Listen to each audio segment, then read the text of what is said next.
Good afternoon, everybody. Brian Terrian here from the Disability Digest, and welcome to our YouTube live special event today. Today, we're going to talk about the winners and the losers, some of the winning aspects of a disability case, some of the losing aspects and things that you don't want to do. This will be helpful for anybody trying to get approved, or definitely for those of you that are approved and may go through a review. So Nadine Castillo, Philip Price, welcome back. Our special guest today is Mr. Michael Sexton. Thank you for joining. Thanks for having me on, Brian. From Spartan Disability. I want to, first of all, before we get into it, welcome everybody. I've been doing this work for about 2 decades, which seems like amazingly long. And I've met lots of people that work on disability cases and bring them to hearings. So Michael has his company Spartan Disability, but he also works with the members here at the Disability Digest that we represent. That we don't win them early, they've got to go to Michael and they go to court. But here's my point. We track the win rate for the people that represent our cases. And the individual that has the highest win rate right now is Mr. Michael Sexton. So he knows how to win cases. So you'll find some valuable information, I expect today. So congratulations on your success. You're incredibly thorough. I can just sense if you're in the courtroom with the judge, the way you present yourself is, you know, effective, intelligent, perhaps intimidating. I love it. I appreciate that, Brian. Thank you. Good. So if you weren't here last week, just to catch you up, we had a segment in our YouTube Live about catching you up on how to use AI, artificial intelligence tools, to communicate your case. We used an example of what you can do to craft a statement that could go in your initial application. We're going to continue with that series next week and teaching you how to write an actual brief that you could use, or make sure that your legal representative is doing something that at least resembles this. So AI, intimidating to some, I get it, but it's not going away. It is really an amazingly effective tool to help your case stand out. So if you didn't partake in last week's or want to listen again, you can find it on our channel under live, and then come back next week. Oh, and in 2 weeks, industry expert that I know Michael knows, Attorney James Mitchell Brown, will be here for a Q&A. So gotta see if we can get the two of you to come here together. That'd be quite a show. That would be fun. That would be fun. Yeah, good. All right, so before we get into it, these events are intended for your benefit. Our goal is to be a trusted resource here for you at the Disability Digest. So we're going to cover some general information and then take some questions, which I see that they're already being put in chat. And Nadine will monitor those. And then you'll also have the ability to join us in this conversation. Nadine will put a link in the chat that you can click and come in here and ask Michael a question, or any of us. And then Philip, who runs the largest, fastest growing Facebook group that supports people that are going through the disability approval process, has collected some questions from the group, right? We're going to go through those today. Yep. That's what we have on tap. All right, let's get into it. You ready, Michael? I am. Good.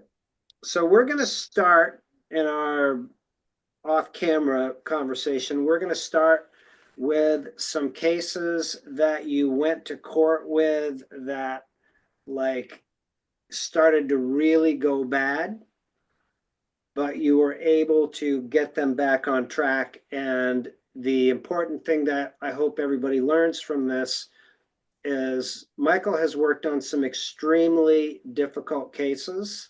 and has still been able to win those. So some of the information that you're going to hear can really help you like top shelf your case, even if you're young, even if you have a condition that is like an invisible condition, like a brain health or an autoimmune condition.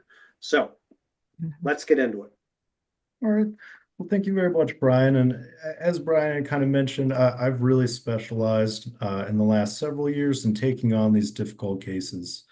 And the difficult cases typically involve kind of underage 50, sometimes 50 to 54, but especially that underage 50 range, and really any mental health case. And there's a couple examples that I think might be enlightening into how difficult these cases can be.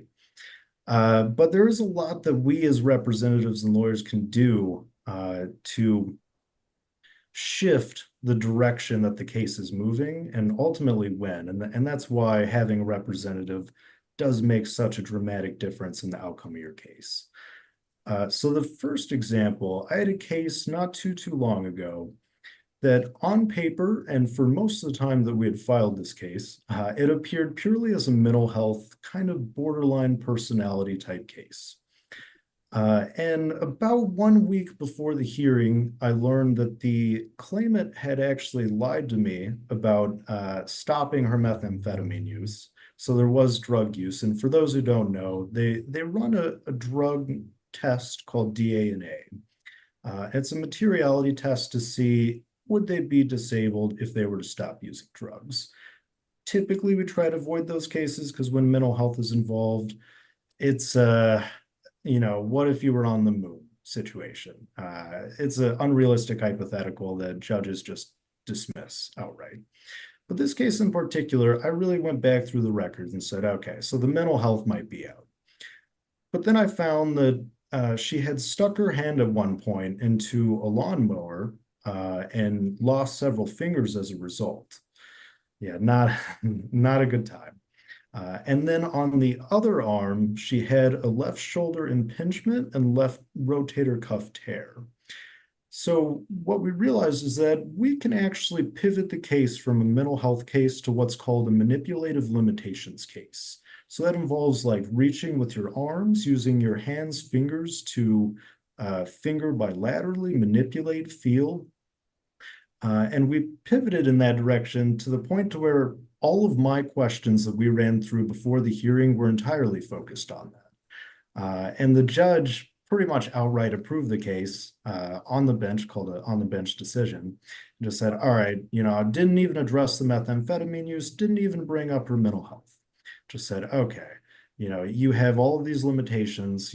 You're missing fingers on one arm. You can't use the other arm. How are you going to lift and carry items? How are you going to lift and carry objects? There's no job realistically that you could perform outside of that of some type of accommodated job that generally doesn't exist in the national economy. Beautiful. Yeah, so that's one main example. The second one, and something that probably a lot of you all are a little more familiar with, is another mental health case, specifically bipolar disorder. And these are often some of the more tough cases, not only generally across the board, but also even amongst the mental health spectrum of cases. Because the symptoms vary so dramatically day to day, month to month, and sometimes even year to year. The difference is moving from a period of stability or remission to a manic episode to a depressive episode. So to quickly clarify, when looking at these cases, what the judge is doing, or the disability standard that we're trying to get them to approve upon, is we have to show that the substantial record justifies the finding of disability. And the substantial record just being like, the majority of the evidence or majority of the weighted evidence allows for a finding of disability. Now, with that, there's a lot that we can do. There's a lot you can do to, increase that substantial record.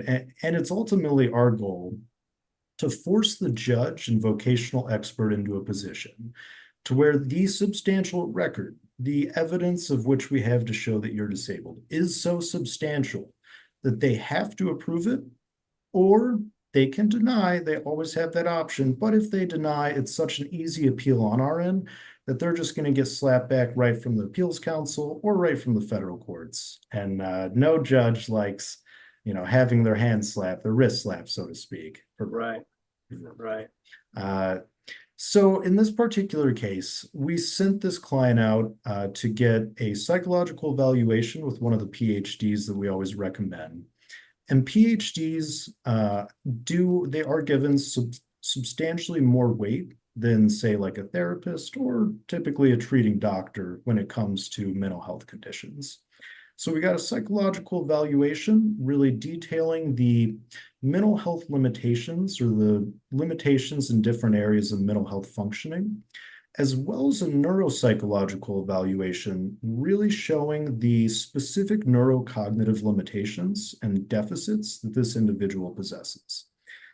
And those two combined outweighed whatever the doctor that Social Security might send you to, the consultative examiner. Whatever they might have said completely outweighs them. They saw them, they treated them.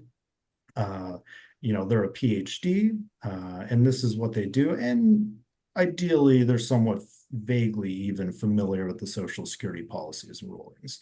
So with Michael, that, we can take a case and boost it up to force. okay, sorry to interrupt, but there's something I wanted to pause you on this right here. This was really important information.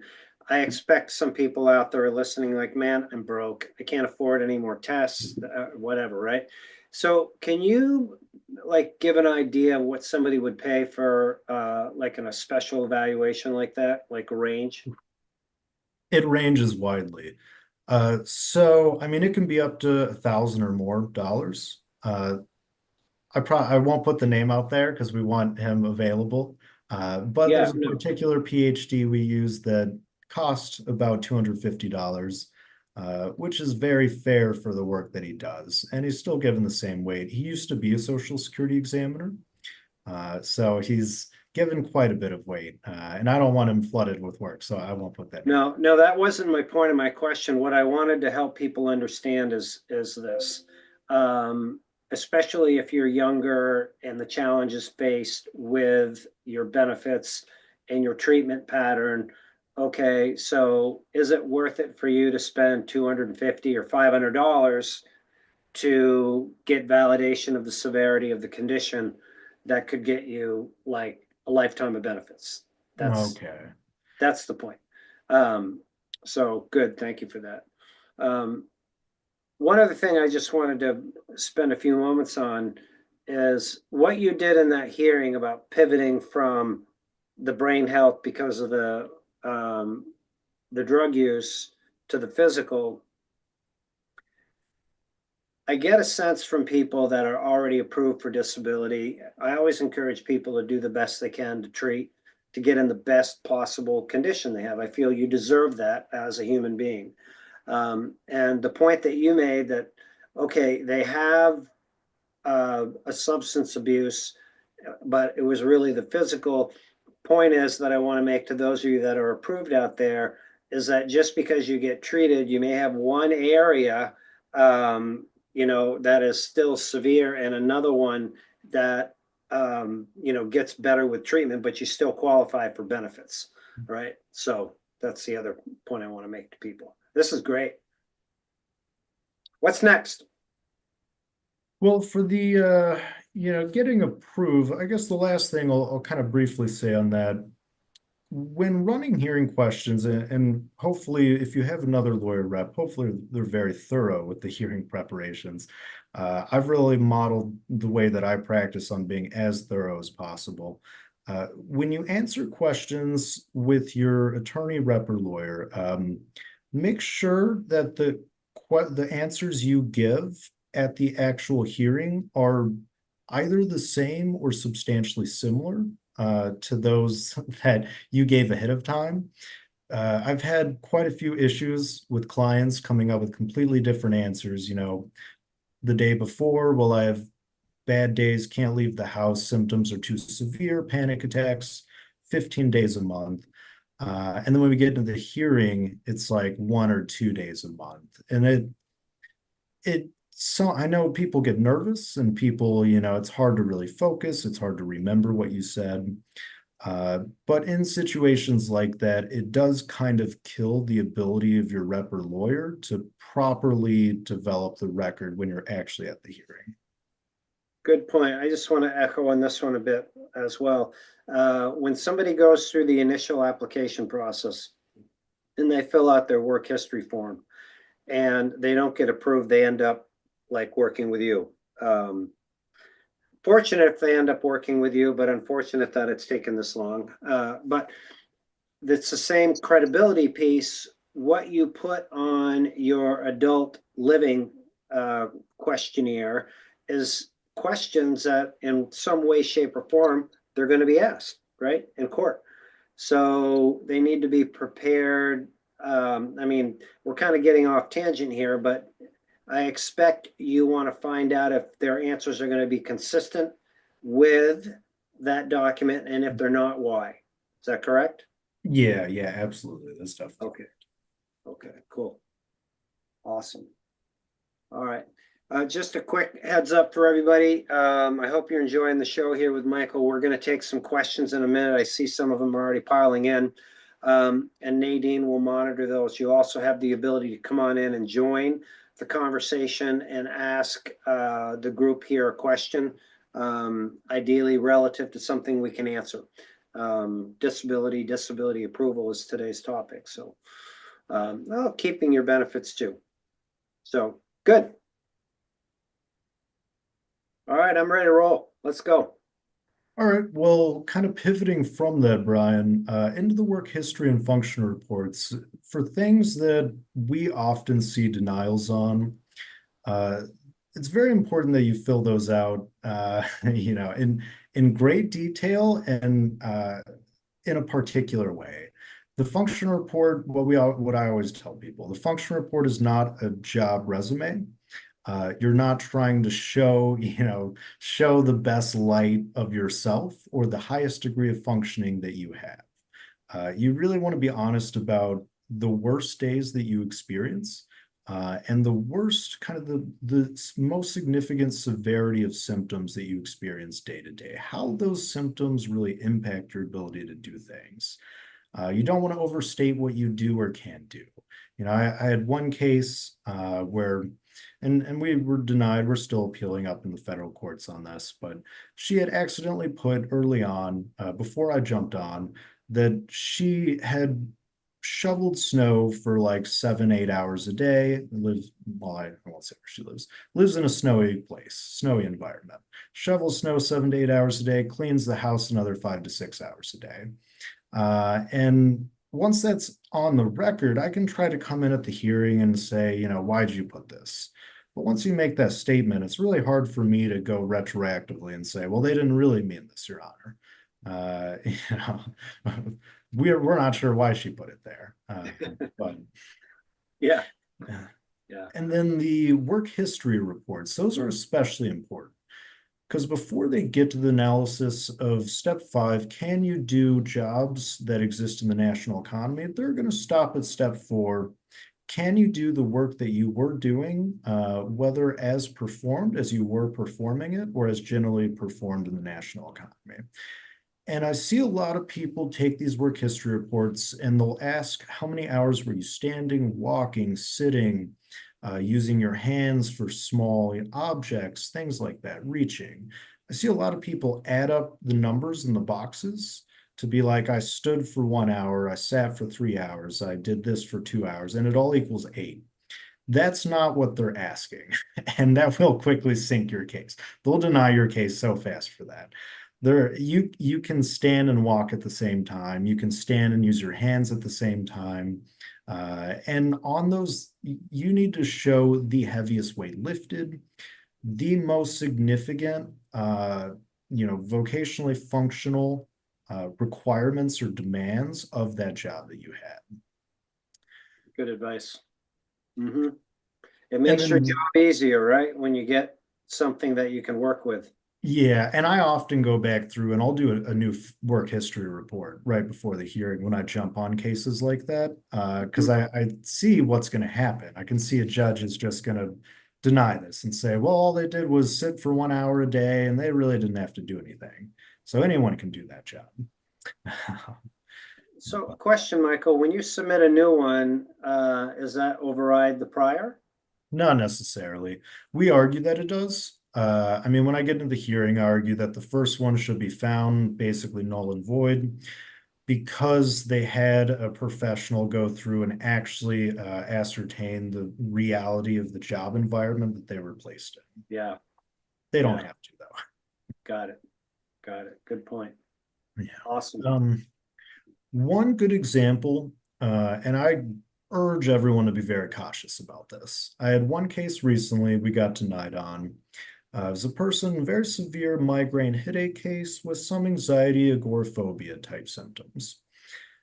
Now, on her Facebook, and they're not supposed to look at your Facebook. We definitely think they do. But on her Facebook, it shows, going to concerts, riding motorcycles, organizing events, playing pool. I mean, doing all types of things that someone who can't leave the house 25 days out of the month, who has these severe migraines and kind of agoraphobia type symptoms, should never be capable of doing. And we definitely think the judge looked at that and struck that down very quickly. So be very cautious about your social media presence. That's a really good point. We've also experienced a similar situation. And yeah, alleged horseback rider that was filing for a bad back. Right. She wasn't riding, she was posing, as she said. Oh yeah. It's a hard one to argue against. Oh, well, there's That was a video and loser. photo. Yeah, so what Michael is sharing with you now, we've talked about some winning aspects, right? Like the extra exam, treatment, but now we're getting into things that you do not want to do. You want to be conscious about your social. It's okay to have social, but the horseback riding, the event planning, concerts, if it's not in line with your condition or your limitations, you have to be careful about that. Yeah. Yeah, and one big other one, and this is probably the most common reason for a denial. And I had one big case that was lost on this. So when you go to your doctors, when you go to your therapist, whomever, whatever medical professionals that you see, especially on a routine basis, you need to be telling them exactly what you're dealing with, what symptoms, how severe they are, what they cause you difficulty in doing day to day. Does it make it hard to stand and walk for long periods, sit for long periods, leave the house, be around others? You need to be telling them all about this. So we see a lot of cases. I had consulted like 5 attorneys on this one case, and no one would consider taking it up to the federal courts because what they described is a case documenting two separate claimants. One person who goes to the evaluations, the consultative eval with Social Security doctors, the psych evals. And he really explains what he's dealing with, the panic attacks that he has, how it affects him day to day, what he's not able to do. And another claimant, the same person, who goes to therapy every single week and tells the therapist that he's doing great, he's doing a lot better, his conditions have substantially improved, and he's almost got no symptoms at all at this point. Be very careful about that because you need your treatment notes to reflect the reality of what you're dealing with as well as the severity of what you're dealing with. Yeah. I think if somebody is really feeling great, the disability process is not a viable option, right? And Yeah. on the other and on the other hand, if you're not, you've just got to be humble and realistic and communicate, as Michael said. Yeah, yeah, Yeah, that's the most common one and the toughest to argue against because if the records say that, if they consistently show that you're good and better and fine, yeah, doesn't really matter what arguments we come up with or what psych evals we get or other evaluations for that. yeah, yeah. And as we've learned from some of our other interviews, one of the key things for people to be aware of is the first question that they're asked commonly when they go in for treatment. How are you? Right? Yeah, that's And the okay. common response is like the guy who went to therapy, he's probably gonna say, I'm great, man. I'm crushing it. Can't work, but yeah. Yeah, yeah, that's very common. And one of the biggest things I will say, I hate seeing this in the records. If you use a cane or walker, or even if you need like an emotional support animal, when you go to your doctors, when you go to your consultative examinations, you need to be bringing that with you. The first thing that they'll put in the medical notes is, did they walk in with a cane? Did they walk in with a walker? What did their gait look like when they walked in the door? And Hmm. if they used a walker, they'll put that. Super helpful for the case. If you try to argue, almost almost like a hearsay argument of, well, they do need a walker, but every time they went to the doctor, they didn't have one or didn't need it. Hmm. Then it really hurts the case. So make sure to bring those with you. Michael, a question on that clarification. If somebody is using a walker, cane, or some type of assisted device, um, it should be prescribed by the doctor. Is that correct? Hopefully, yeah, yeah, we want it prescribed, ideally. Okay. Okay. Yeah, because otherwise it's just like they're going in there with, right, whatever they think might possibly help their case with no, doctor support on it. Yeah. Okay, good.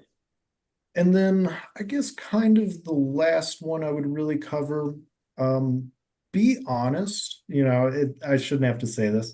Be honest with your attorney or representative about the situation that you're dealing with, as well as if you're working. We've had quite a few cases, especially in the last year, where we find out the last minute that they've been working full time, that they've been working, part time, but it's very substantial work.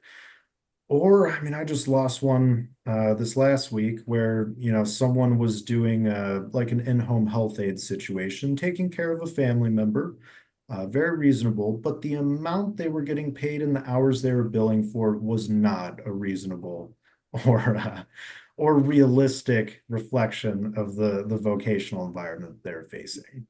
There's a couple things you can do if you're in that situation. You can get work subsidies, a form from your employer explaining that, we pay them this many hours a week, but in reality, they're only doing this many hours of work.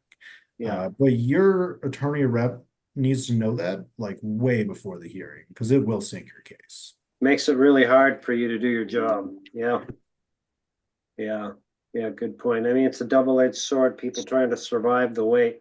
Oh, yeah. It's just been out there for a while. Best thing to do is just get through it as quick as possible, and if you can possibly not work, then that's the best one. Then reload once you're approved. So how you figure that out, you have to be creative. Yeah, it's Yeah, difficult. good, good. Are we ready to take some questions, Michael? I believe so. Okay, good. So here's how it's going to work, everybody. Nadine's going to monitor the questions. Philip will start with you. You can direct some questions. We'll answer those. These questions are from Philip Price's Facebook group. He's collected. So for those of you in Philip's group, howdy. And then Nadine will take some questions. And Nadine, you'll also put the link in. You want to explain to people how it's going to work? Yes, so I will be posting a link for you guys to be able to join us live for a Q&A session on Zoom. And before I would take you in live, please make sure that you send us a message of what your question is. It could be in the comment section or privately message us on Zoom. Yep, Yep. So I guess we can start with the questions from Philip's group. sure. All right, Philip. This first one comes from anonymous in the Facebook group and happens to be a veteran. Says, I'm 52-year-old veteran, was notified that I have a hearing in May. So I was just wondering if you had any advice or tips on the hearing process and what I can do to prepare for it. Actually, Michael, I can share this with the crowd. One of the prior events that Michael did is he's one of the contributors to our disability approval course, and did a full all-in how to prepare for your hearing.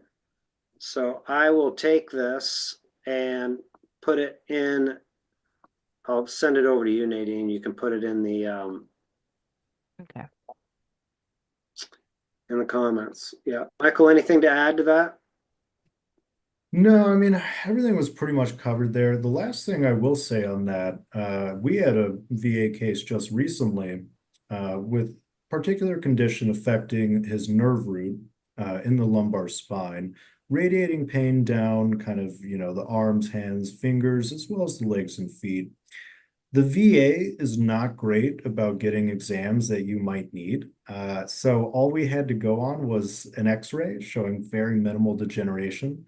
And we got him to go himself privately and get a MRI, which actually detailed the nerve root impingement, something the VA, for some reason, for years and years, they've known about this, never once ordered an MRI, and he said he's been denied every time. So if there's anything like that, a test that might show what you're actually dealing with, I would recommend looking into that. Good point. Yeah, the VA has got their own way of doing medical records. Nadine, I just made you a co-host. I forgot to do it earlier. My apologies. Please forgive me. All right. It's All right, ready for the next one? Yep. All right. This is from another Facebook member that's also named Michael. Says, if you asked, will your doctor write a letter or something saying they think you should qualify for SSDI?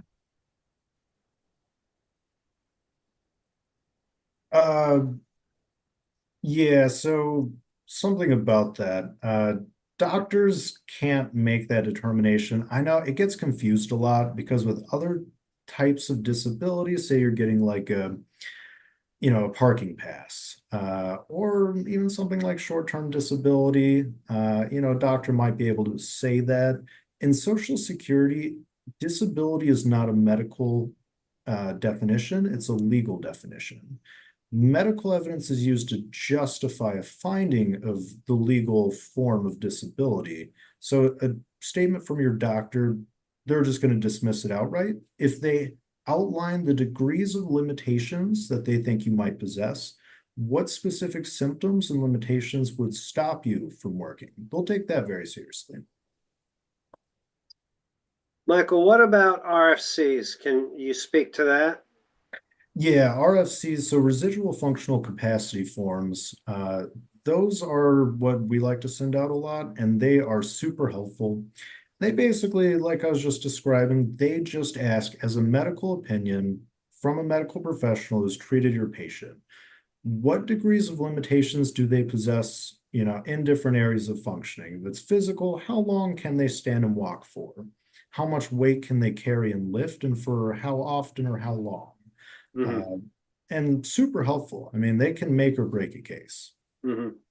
That's good. Thank you. Philip, before we continue, I just want to share with relative to these two questions, how we can further help with these situations. So the Disability Digest, if you're not a member, we invite you to join us as a member. It's the best way that we can really help you.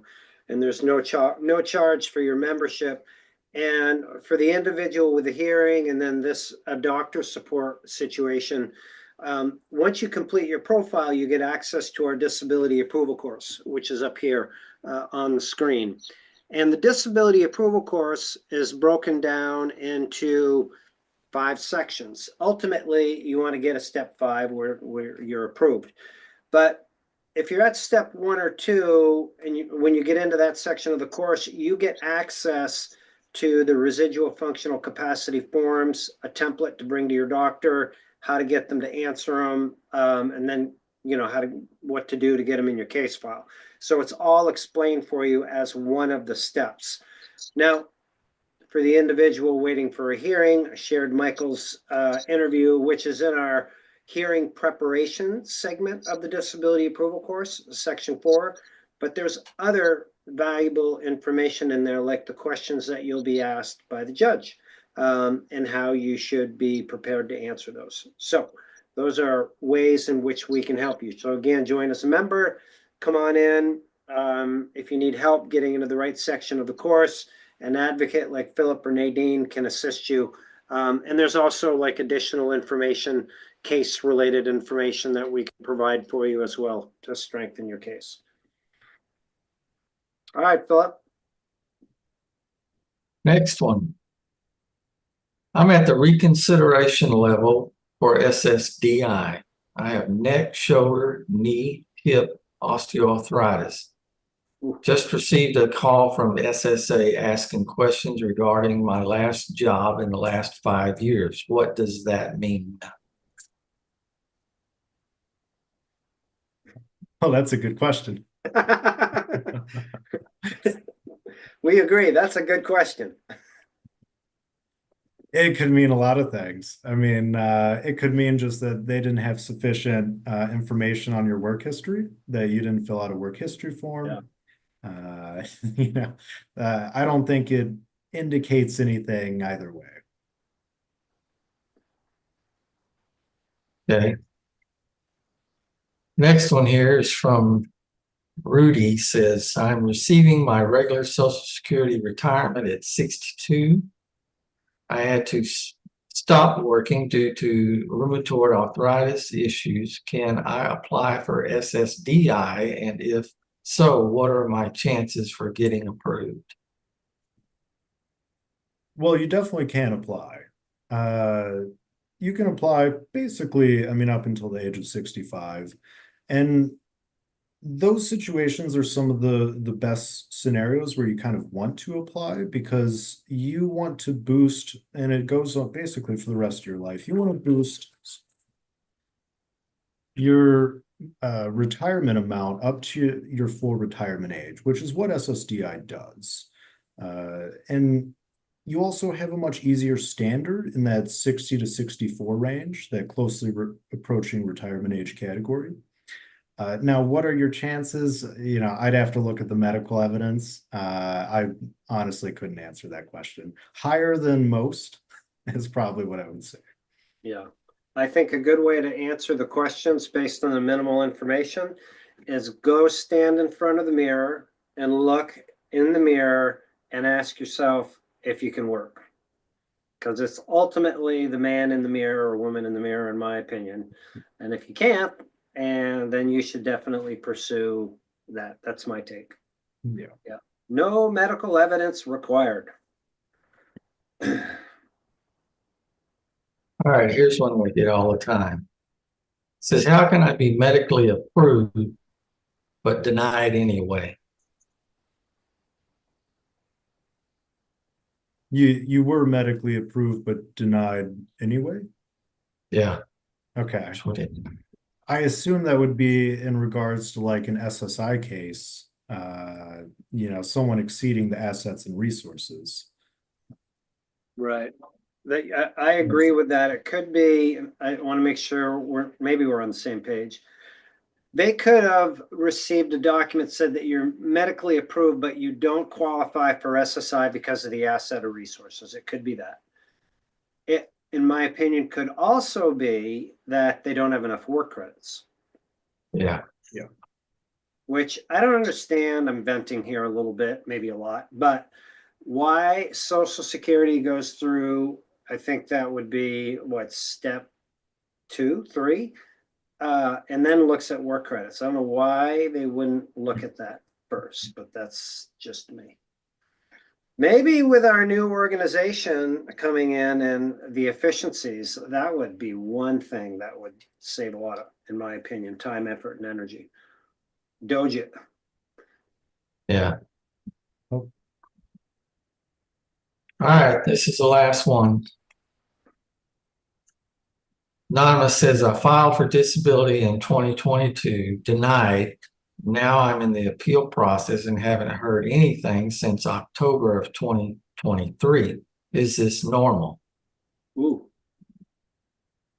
Every state is different, as Brian's covered in past videos in the wait times. I would say if you haven't heard anything since 2023, that's not normal. You need to call the field office and find out what's going on with the claim. We have had situations where, because Social Security has such a high turnover rate, people quitting, it's on someone's desk, somebody quits, and then it remains on someone's desk. And it never gets reassigned. So you need to find out what's happened, and you may have gotten a denial and they never sent it to you as well, or you just never received it. yeah, We've seen that as yeah. No, that's a good point. Good, Yeah. good questions, Uh, Phil. Yeah, they were today. Right, Okay. right. All right, so does that cover your group's questions? That covers it for today. Okay, Nadine, we're on to you.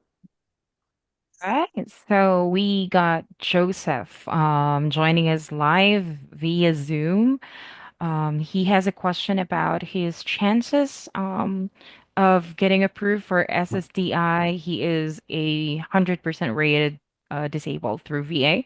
So I'm gonna let him in so that he can Wonderful. ask his question. Okay.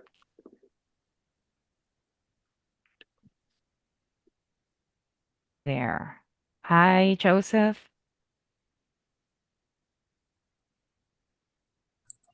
Hello. Welcome, Joseph. This is Brian Terrian. Can you see us? Yes, sir. All right. Well, we can't see you. We're fine with that. Or if you want to turn your camera on, that would be awesome. Uh, There Is that- you are. There you go. Hello, Joseph. Welcome. Thanks How for you guys joining. doing? Appreciate your service. Look forward to helping you out. Point us in the right direction. So my question is, I had my medical exam yesterday.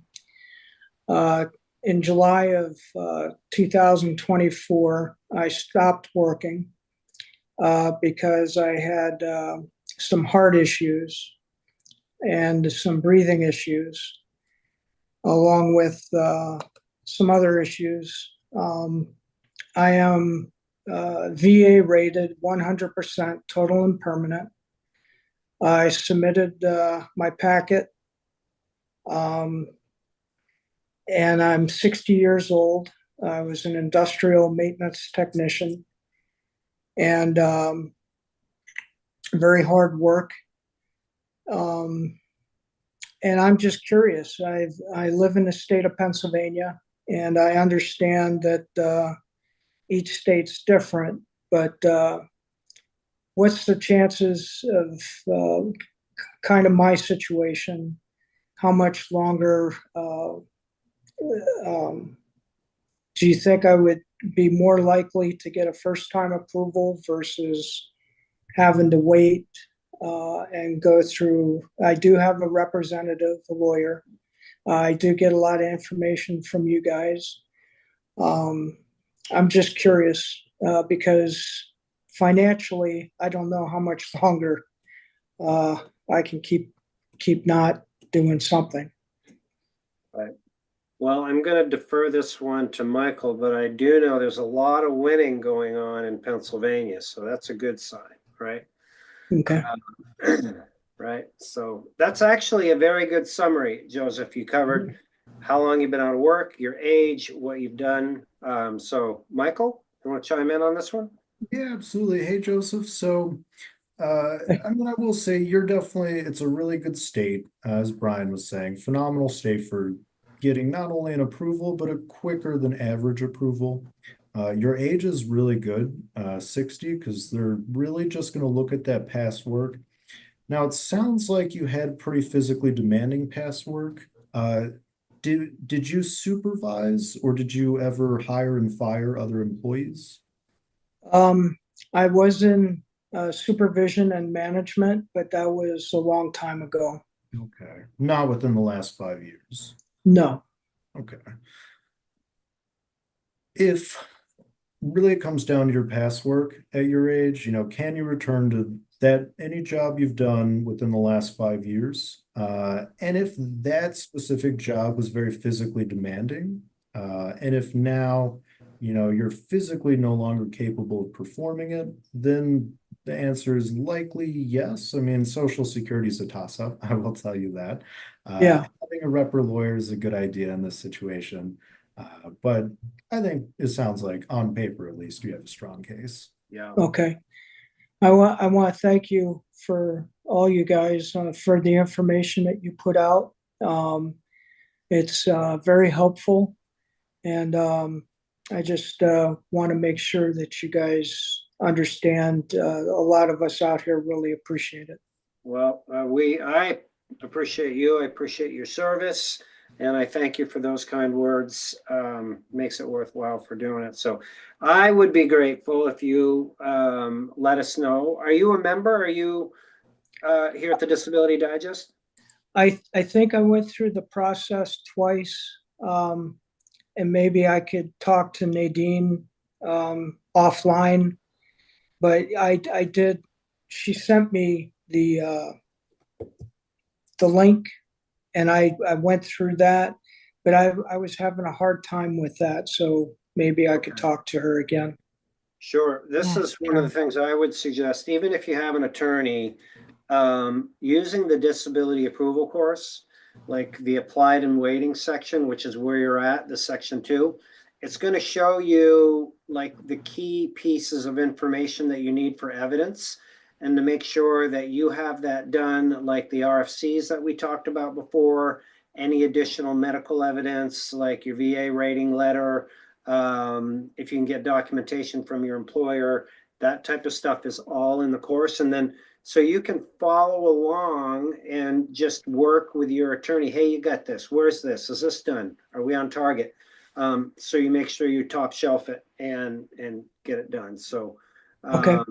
what you could do is, if you, in this, I don't know if you can chat in here with Nadine, but make sure she has your email address.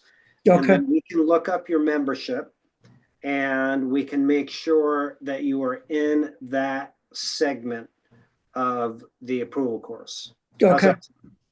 Okay, Yeah, that's good, okay. good. All right, Joseph, appreciate you. Thanks for tuning in. Thank you. Joseph. Thank you, Okay. Joseph. You guys, thank you. Thanks. All right, so I got a few questions that I've noted here from our comment section while we wait for others, to Mhm. try join us live. So we have a question here from Christian Hendricks. He said, I have arthritis in my right ribs and I have a back problem, and I am 32, but I really can't work anymore as of this year. I was born 5 months premature and I have cerebral palsy on my left side as well, but I still got denied for disability this month. So he would like Mm, to ask for tips on how to get approved. mhm. Well, the first thing I would say is under age 50, physical and mental, but especially physical, is going to be difficult because your standard is, can you work any job that exists in the national economy? And really, can you do a sedentary job where you sit at a desk 6 out of 8 hours a day, use your hands, wrists, and fingers fairly frequently? My biggest advice would be to get a rep or lawyer. I mean, in that situation, going at it under 50 with physical conditions is tough, Yeah, even with a rep or lawyer, it's tough. yeah, yeah, it is. Good advice. So for that, of course, invite you to join us at the Disability Digest, get in the disability approval course. Hmm. We could help you understand what your representation options, if we can match you up with somebody. But either way, you have the course to use, as we just showed Joseph. Yeah. All right, we have a question here from Vivian. She said, I have a friend who is on disability. His apartment contract was up and stayed 12 days over the contract. Manager was supposed to prorate the rent. Now he's being sued 3 times the rent in Missouri. Staff rent is $899. Can they be sued? They keep putting court paperwork on his door. Hmm. Michael, I don't know if you're comfortable with this one. If not, No. you I can get questions like this a lot, and I would say, Okay. if you need a free lawyer who specializes in property disputes, landlord-tenant type law, uh, look for legal aid. Yep. Yeah. Yep. Okay. On this one, my first place to go would be your local Center for Independent Living. You can find on our YouTube channel, if you're a member at the Disability Digest, you can also find it there and contact us. And here's why. These are organizations that are government funded. They are run by, people that are oftentimes seniors or disability recipients to serve the same community. And they have housing counselors. It's a standard feature that they have. Now, a housing counselor is not going, it might be the first gateway for you, is to contact the housing counselor, ideally with a written statement that nicely explains this, how we have taught you how to contact these organizations with using AI, outlining your situation. And then they might put you in touch with legal aid, like Michael said, because that's also a resource that is connected there. That would definitely be the first. I don't know the legal aspects and ins and out. That's not, we help people get their benefits, keep them, which this is kind of sort of in that range, and maximize them. But that area is not our area of expertise, but that's where I would go. Centers for Independent Living. Yep. Boy, we have some good questions today. Yeah. Yeah, we have another question here from A1. The name is A1 on YouTube. So he said that he got approved in 2017 for SSDI, had stage 4 cancer treatments and surgery, and that left him disabled. And what is this? I have Marfan's with advanced connective tissue disease brought on by the chemo and no chance of improvement. I'm in home hospice care too. What chances of CDR do I have, and how do you think I can keep my benefits? Well, I would say, I mean, the chance of a CDR is really based on your age. I mean, it's likely that it's going to come up at some point, but whether or not you're actually going to go through the process of a CDR, like, getting denied, it doesn't sound like it's likely. I mean, if from what's been described at least, it's unlikely to go any further than they reopen your case, look at it, and say, no, he's still disabled.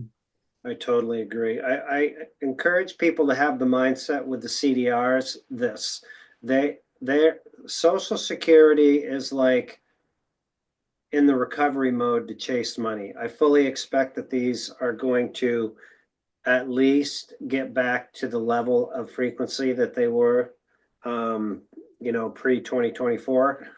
But they're not going to invest a lot of time, because I just don't see, if somebody's in hospice with that degree of severity, why they're going to, spend some time. If they do, come back and, we'll help you out. We actually have here at the Disability Digest a How to Survive Your Continuing Disability Review course.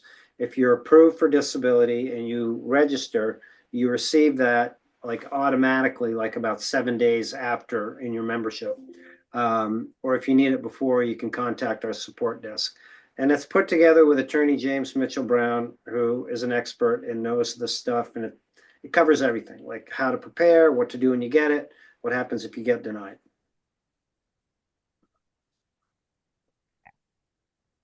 All right, we have a question from Sarah. She said she's 39. She have chronic uncontrolled diabetes, chronic anemia that requires iron infusion every 3 months, major depressive disorder, anxiety disorder, and PTSD. And she just wants to know how likely she's gonna win her case. Ooh, this is a good one, Michael. Yeah. Was the age noted on there? 39, 39. 39. Okay. Again, I always tell people under age 50, it's tough. Unless you are inpatient in a psychiatric facility for a long period of time or in the hospital every week, it's just generally tough under 50. In that particular case, the diabetes and anemia, those two are conditions that vary super widely in how they impact someone's ability to function, how severe they are, and what kind of symptoms people experience. So, like diabetes, you have polyneuropathy, neuropathy of the hands, fingers, difficulty walking, anemia, do you get nosebleeds or bleeding elsewhere? I mean, there's there's a lot of factors that go into that. Got it. Michael, what about the brain health? It was marked as severe. We don't really know what the limitations are, but if it's marked as severe and there's some like significantly noted limitations associated, um, I'm speculating here, but if that were the case, possibly change your opinion on it? Well, so say like major depressive disorder gets marked as severe, what they'll often do is they'll limit you to what's called unskilled work. So like SVP, skill category SVP 1 to 2, which still has a significant number of jobs available most of the time. It does erode a lot of potential jobs they can deny you on.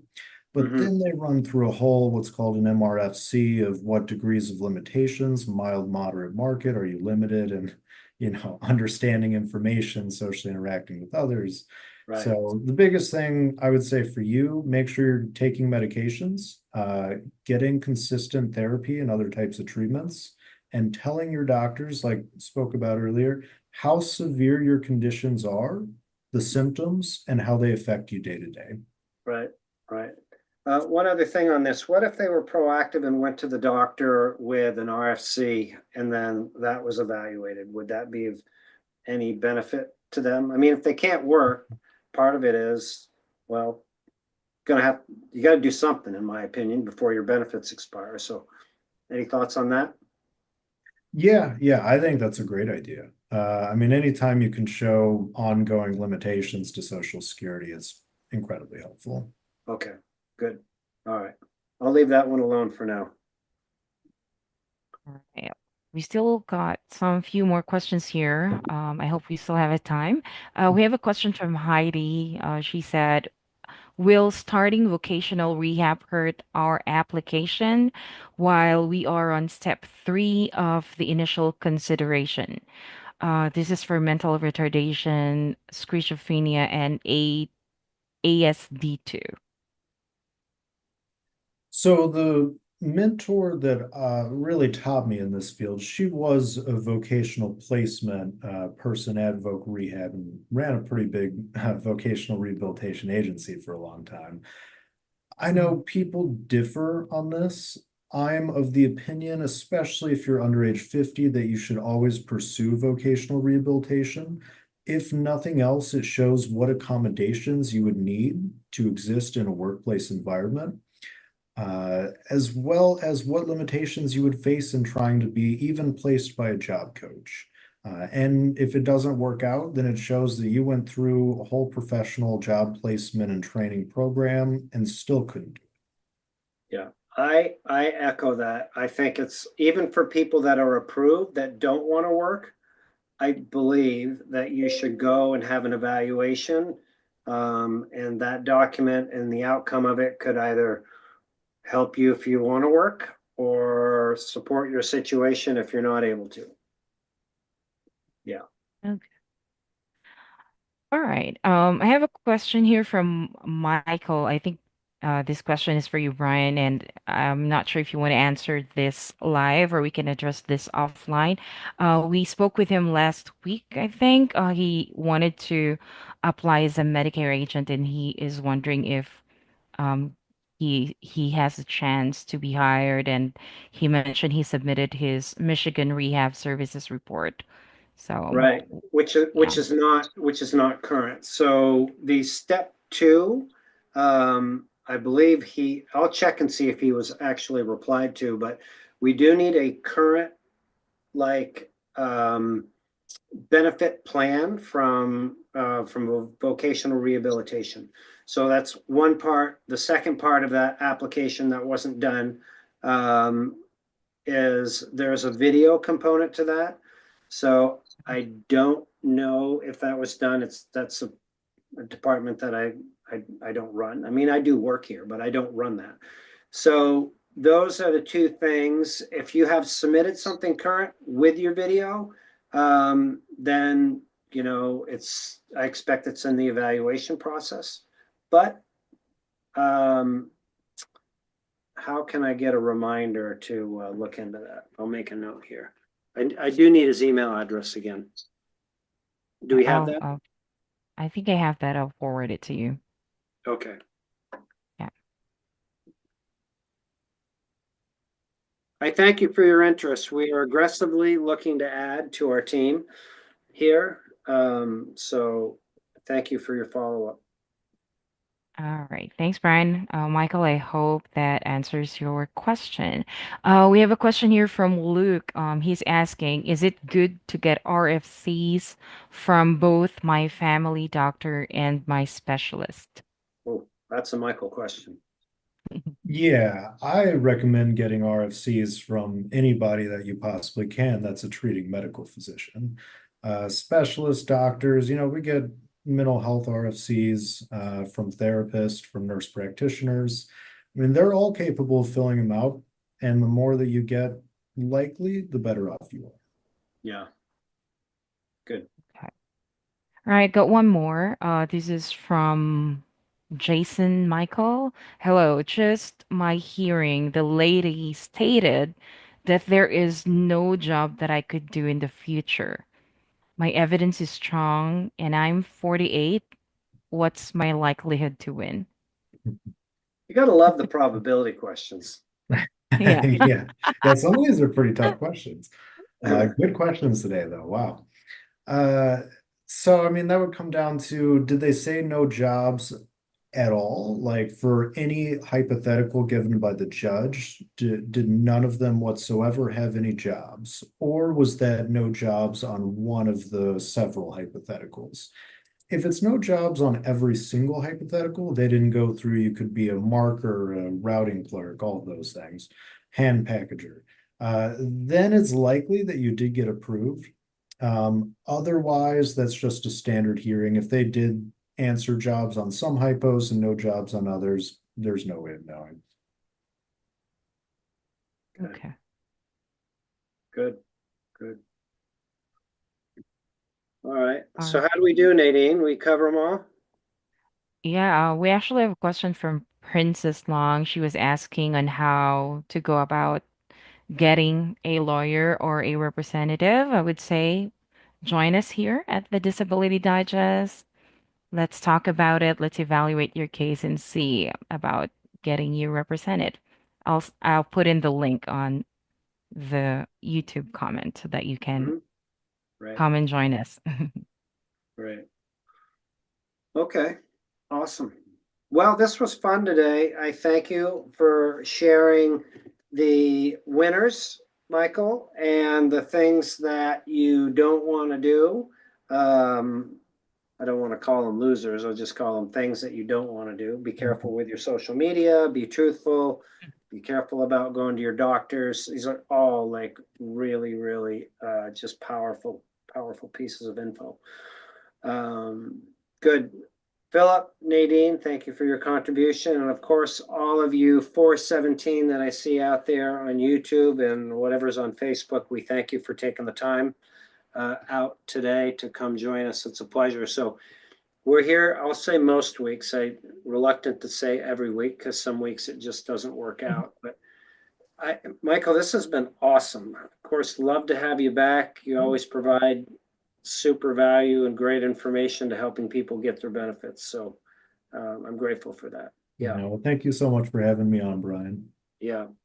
So for next week, we're going to continue with our AI conversation. We also have some announcements, 2 announcements next week, where there's going to be well, I'm going to call them improvements to our online live events. So we invite you to come back for next week's event. So till the next time, everybody, make it a great day. All right. Be well. Thanks, everyone. Thank you, Michael. Yeah, thanks. Thanks, Michael. Thanks, Brian. Bye, Philip. Bye.